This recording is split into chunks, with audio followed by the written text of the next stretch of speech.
they're just region people. And Rose Vasquez turned 9 high, Bishop Noel Griffith gal, and she's around forever. She was a trainer in a lot of local gyms. She actually was the bartender at Danny's behind Backstreet Cafe. where Backstreet Cafe is behind Traditions in Highland. At the same time, Alexis was the bartender at Edo's. So you could get a double dose of hot Mexican women looking there if you wanted to go to one of them. So the her and her husband Brad Nineheis, a local Dutch guy, I think he's Ileana Christian. After a while, their kids grew up and they just said, "Hey, you know what? They're mountain bikers and riders and." He fixes Toyotas and puts special stuff so that they can four-wheel. They just said, hey, you know what, we can't live in a region anymore. So they opened up a bike and running shop in Los Alamos, New Mexico a couple of years ago. And they've ingrained themselves into the community. And I don't know how many times they've asked, when are you guys coming out? I know you like to hike, Jim. I can't really ride my bike like I used to. But, we can hike and do that. So I just solidified yesterday going to Albuquerque, Santa Fe, Los Alamos. You ever been there? I have not. I've heard Santa Fe is very, very nice. Yeah, so they're supposed to have some of the best hiking in America. So I am going to go on a trip this year. I know you were giving that to me. Hey, Dave Gladish is in the house, board-certified attorney on 45th in Highland, and we go through a lot of legal stuff. But Can I say hi to somebody? I was asked yesterday, somebody from California called in, and Edie, I've mentioned her before on the air. She's a longtime listener from East Chicago, and Ollie asked me to pass along regards to her. And Edie, we always liked, I've not seen her in a while, but she's a big-time listener, has WJOB on 24/7. So just saying hi to her. Hi, Edie. Edie, what town? East Chicago. Edie from East Chicago? Edie from East Chicago. Hi, Edie. You know what you're supposed to do, Edie? You're supposed to go like this, and you're supposed to say it right back to the radio as if I could hear you. Go, hi, Jed. Okay, ready? Hi, Edie. Oh, hi, Jed. All right, I heard you. Hey, let's go on and see how Sue's doing. Hi, Sue. Hi, Jed. Hi, Dave. Hi. What's going on? Jim, I've got a suggestion. You can fulfill something on your bucket list. I just Googled Van Morrison and found his website, and he's going to be in Georgia this summer. He's going to be in a few places in the States, nothing closer than Georgia that I found, but you could fulfill that bucket list and X that regret off your regret list. Brie cheese over Van Morrison. I still never forget it. Why'd you bring it up again? Hey, listen. Yeah. I'm in. You send me the dates and all that, or it's probably on his website, right? It's on vanmorrison.com, yeah. All right, who have you not seen? Who have you not seen that you would like to see before you die? Well, there's actually a couple. I would have liked to have seen, just for the show aspect of it, Michael Jackson. Okay. Elvis, of course. But who have I not seen? The Three Tenors. I would have loved to have seen them before Luciano died. But that's still touring that I haven't seen. Michael Bolton. Bruno Mars. Bruno Mars. That's a good one. Yeah. I'll be honest with you. I would sit through Bruno Mars.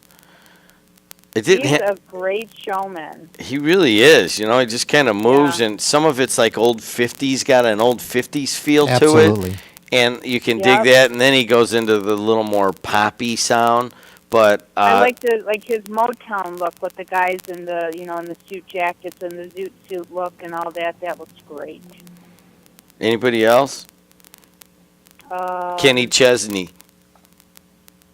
Kenny Chesney, nah. No. No, I'd have to think on this one. Barry Manilow. You know what? I would love to see him and Neil Diamond. All right, I'll take Neil Diamond. You can have Barry Manilow, okay? Yeah, I'm not a fan of Low, but what I'm really calling about is I tried to call the other day when Verly was on.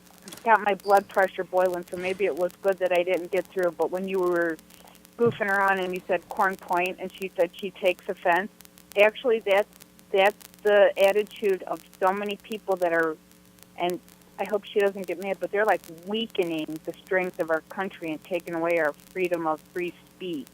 When they get there, everybody's so offended and thin-skinned. It's unreal. she takes offense to goof around. And you could, how about you've been calling the expressway, the Meg Ryan, all these other things, you goof around. That's what you do. And to get offended about something like that drives me insane. We need to toughen up, America. My God, don't be so offended about everything. Okay, well, there's another thing going on, and I disagree with Bob Heiss, the editor at the Times, just slightly on this entire thing. They're having World Civility Day next Thursday at Majestic Star, and it's in anticipation of all the politicians coming in. We want to try to tell everybody to be civil. You know what I mean? And I'm okay. That's okay. Everybody should be civil. And Yep. everybody has a right to their opinion, and these protests are ridiculous. You know how you use your voice? You go and you vote. You don't go out there, you don't stop traffic, you don't stop people from shopping on Michigan Avenue, you don't lay in the street and play Frogger. Come on. Frogger. You go and you vote. You know what? We agree on this. I think that free speech should be very free and it should be accepted. And then, like, I had a guy from Portage calling in, oh, you're a disgrace to, you and Al are doing a disservice to the community on your opinions about Portage's sports resort. And I'm like, really, dude? That's what we do. We sit here, we talk about things, and usually people don't want free speech when they don't like what you're talking about. Yeah, and that's the liberals for you. They want free speech when it suits them, and only when it suits them. All right. Well, hey, I sincerely hope that you get to see Neil Diamond Bruno before Mars. you. Bruno Mars. That's what it was. Bruno Mars. All right. Yeah, Thanks a lot, yeah, Sue. Bruno Talk Mars. to you. All right, bye. You 7:37. need to write down that plain Frogger comment. That's a classic line. So that was funny. Yeah, but you see, the things that are kind of funny, sometimes they hurt people's feelings a little bit. And here's the thing, Gladys, I got to be straight with you. You know, I've had like a lot of like different friends around the Calumet region, and I had a lot of friends at the Board of Trade. But the day I left, I even told them, I go, guys, I know we've been friends all these years, but I'm done. This chapter of my life is over. And the guys are kind of mad. They're like, I thought we were good friends. I go, you know what? Game's over. All right? I know how to close the book. One day I'll walk in here and say, I'm tired of waking up real early. I'll close the book, and people here may not hear me again. I don't know how that's going to go, but it's a possibility. But while I was there, one of the things that I didn't mind is that you couldn't last in the pits if you got your feelings hurt. You know what I mean? Oh, my gosh, he yelled at me. I mean, there were times where when I first started there, Dennis Flynn, local guy, he brought me in and got me started. I mean, he literally just, humiliated me several times and so forth. And you couldn't let your feelings get hurt. And I think being a region guy, you get a little bit less, you're almost more used to it, okay? So I find like I hang out with you and a bunch of these Hammond guys, they don't get their feelings hurt at all. I mean, That'd there's be guys tough. like Mike McCormick from Hessville or Brian Cook, who owns Bootleg Liquors. I mean, and, Rick Griffin, the Bloom Trail guy or whatever from, or even like Andy Quinnell here. I mean, I'm texting him last night and, I'm just going to lay into you. You know what I mean?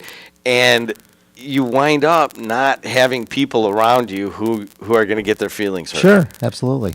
Because ultimately Gladish comes on here as a professional, and he is, and so forth. But make no mistake, this man can get down and get cut lows with the best of them. And you can't have people around you that are going to get all offended by that. You just can't have it. I agree. You just weed them out. All right, you're out. Pulling a dandelion. Yeah, it's just exactly pulling it out. You're not even commenting. You don't want that. All right. AM 1230 WJOB. I know we're here to talk about law stuff, but we got to talk to Charlie. All right, let's talk to Charlie. It's your call. No, we'll take Charlie. He's been waiting for quite a while. We should. What do you have against Charlie? I don't have anything against Charlie. Okay, good enough. Let's see what he's doing. Hey, what are you doing, Charlie? How you doing? I heard Trump is coming to Highland and Munster. I was reading in the paper this morning. Yeah, we're thinking we're gonna try to get him into the WJOB studios. You think he could fit in here? Yeah, I was reading in the paper. I think Trump is going to be your next president. What do you think, Gladys? Well, I think it'd be very interesting. I don't like to comment on politics if I can avoid it because I don't want to offend potentially half of my client base. So it's going to be a good race no matter what happens. Yes, it's going. I think Trump will make it. And another thing, Jed, is Mr. Galera's going to be on radio today. Mr. Glaros? Yes. You know, I don't even know. I mean, I try not to know what's coming up next. Okay. So, And, no. Joe okay. Stahura, the mayor of Whiting is on. Frank Mervan is on. Karen Marvia is on. But no Will Glaros. And mention to Frank Mervan, when Trump comes to Wicker Park, try to have good security. Good security for Trump. Well, you know, Charlie, he's got Secret Service protection now. And if you saw where the one individual went towards the stage, and they were on top of that very quickly. I seen it on TV. And another thing, could you have Veterans View instead of Friday? Have it on Saturday. Have a different program on Friday. New program. You don't like veterans' views? What do you got against veterans, Charlie? There's too much veterans views on Friday. Could you have a different program? Okay, well, thanks for that programming suggestion, but the answer is no. Okay? All right, I'll see you. Bye. That's gone on Armed Forces Radio, hasn't it? I mean, It's it's on been Armed very, Forces. very It's a successful. national show. Those guys have really, they built a show and they've really made it go. And a lot of people need that right now. I think we're live somewhere that's Friday, right, Ryan? We're live from the Veterans Breakfast, right? From the Patricians Hall. Do we have any tickets for that to give away? I know he gave us a bunch. Where are they? Dave Gladish is in the house. You know, I'm sorry we're not getting to our stuff, Gladish, but Well, let's talk about Charlie Sheen. Let's hit one and then we'll go to the next caller. hey, man. First, I get Baker telling me what to do. Then I get Verley and Quinnell. Why You not gotta have have some of Gladish these tell me what shows. to do? Well, I suggest I don't tell you what to do. You know, that was one of the funnier little things there, in that Gladish is like, well, you know, I don't want to say anything that's offensive. Gladish, why do you think I hang around with you? Because I you're don't like a this- little bit offensive, and then when I make fun of you and I say things that are offensive, they don't hurt you. You're able to come back. Teflon, man. Yeah, but he's got a public Gladish, and then he's got a private Gladish. I think we all have that. All right, go to ahead. a certain extent. All right, Charlie Sheen's back in the news. So we all know that Charlie Sheen came out and acknowledged that he's HIV positive. Well, if we can all recall, he had those two women he was dating at the same time, and one of them was a porn star, and she's now suing him because she's saying that not only did he expose her to the HIV virus without knowledge, but he also battered her, he threatened her, and now it seems that he must have gotten on the phone again, and we've seen him when he's been under the influence, where he's gone on and made rants and so forth. So the special unit for Los Angeles, the threat management unit, which deals with serious stalking and threats, is now serving a subpoena on him to try to get a 35-minute audio recording where he's threatening this woman. So it's interesting to see what's going to happen with this case. I'll keep the listeners up to date what's going on with the civil case. Again, she's a former porn star. Her name is Brett Rossi as her screen name, but her real name in life is Scottina Ross. And this is going to be an ongoing saga that's going to capture a lot of attention, especially on the talk shows that deal with, media and so forth. What do you think about Charlie Sheen's life outside of the law? You know what's interesting is when he got did he win the Oscar for Platoon? It was nominated. I can't remember. If Nominated. He won. I'm not sure if he won. I think he did win for supporting actor. And he started out, first of all, as a child of privilege. And he started out his career with great accolades. And he's made a lot of good movies and was very popular, made lots and lots of money. But he let his lifestyle get out of control and failed to use his fame for good things. I just think that now you're looking at him, he is a shell of the person he used to be. He's the pinup child for what not to do with your fame. So he lived an excess life, and now he's paying for it. So it's very interesting. I don't know if you saw the comment, by switching gears a little bit, by Charles Barkley. Charles Barkley made a statement that the NBA should move the All-Star game out of Charlotte next year because of the fact that they passed that new restrictive law in reference to gay and lesbian rights. Whether you agree or disagree with it, that's one thing. But I thought Charles Barkley made an awesome statement, and he said, I want to speak up on this because I have fame, I'm on television. I think people like myself need to speak for those who can't speak or stand up for themselves. So whether or not you agree with what Charles Barkley said, I think somebody making that statement that I need to do something because I have the opportunity to do something, and I'm going to speak up for those who can't, I thought that was really, really impressive. I read that this morning. Oh, he said a number of things over the years. Remember when he said, hey, I'm not your role model. You dads, you need to be the role model. You need to get into the community, and he talked to specifically, he was talking to African-American dads. You know what?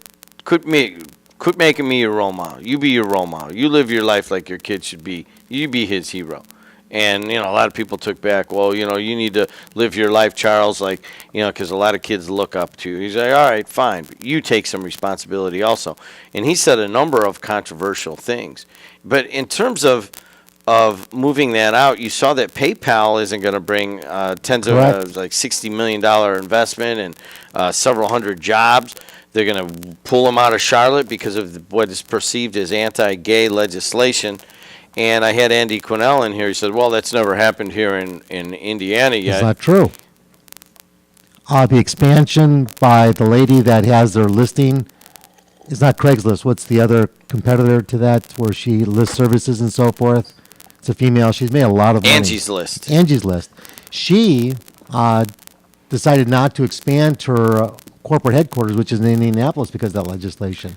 So there was fallout in Indiana, and that was a big deal. So it's kind of akin to that with the PayPal situation. That's one I just never understand. I mean, I don't know that. I mean, everybody's family, even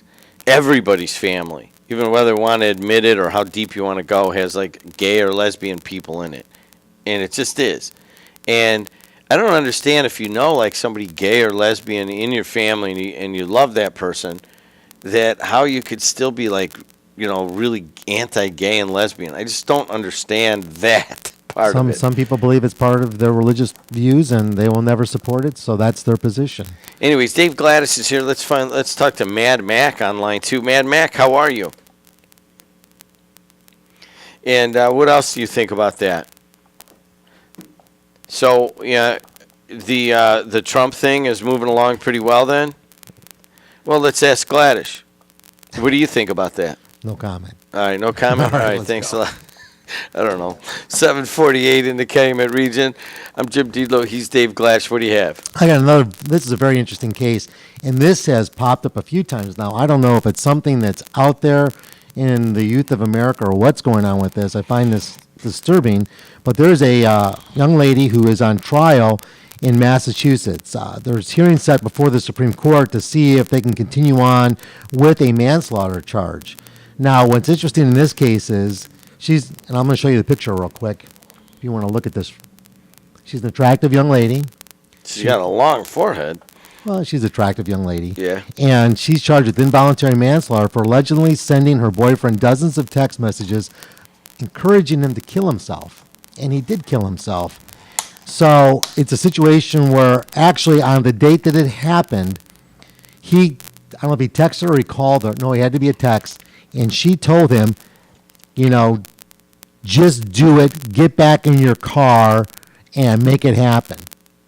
And he put back in his car. He had set it up so carbon monoxide would enter into his car, and he died. We've talked about this before. So she's facing up to 20 years in prison, and now it's going before the Supreme Court saying whether or not this type of activity can stand up to a manslaughter charge.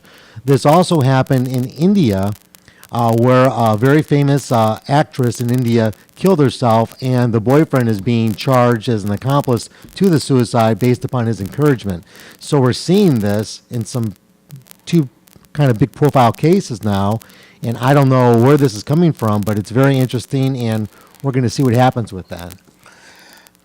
There's a number of things there. First of all, outside of the actions, in the past, if somebody had encouraged someone to kill themselves, it would probably have been verbal. for example, someone's out on a ledge, jump. Yeah, You're go not- ahead. Go ahead. Blah blah blah. Which is not the right way to do that if somebody is suicidal at all. You take it seriously, and there are ways to deal with each one of those situations. Or you might have written it in a letter or something that you could somehow destroy. But now, if you're going to text to somebody some very sensitive or confidential information, you got to realize that it's basically there forever. And if somebody wants to get it, they're going to get it. So, I mean, it kind of changes the game on this crime. Exactly. Or alleged crime. And you can tie up the time periods from when she says, just do it, get back in your car, to, the time period of his death. So it's a very sad and disturbing case. And boy, I hope this is not a trend that's going to go on where you've got vulnerable teens who are reaching out to somebody, and that person, instead of directing them to a parent or a counselor, encourages them to take their lives instead because they're in pain. It's a disturbing story, and I'm going to keep the listeners up to date on that. All right, we'll be right back. AM 12.